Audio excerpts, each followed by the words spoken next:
জামাতে নামাজ আদায় করা সুন্নতে মুআক্কাদা। হাদিসে একাকী নামাজের তুলনায় জামাতে নামাজের ২৭ গুণ বেশি ফজিলতের কথা উল্লেখ রয়েছে। তাই সম্ভব হলে মুসল্লিদের মসজিদে গিয়ে জামাতে নামাজ আদায়ের প্রতি গুরুত্ব দেওয়া উচিত।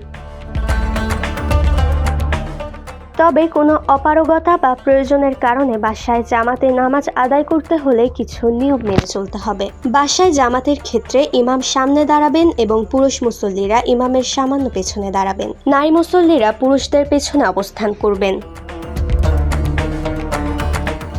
স্বামী স্ত্রী দুজন মিলে জামাত করলে স্বামী ইমাম হয়ে সামনে দাঁড়াবেন এবং স্ত্রী তার পেছনে নামাজ আদায় করবেন। আর শুধু নারীদের জামাত হলে নারী ইমাম অন্য মুসল্লিদের তুলনায় সামান্য সামনে দাঁড়াতে পারেন।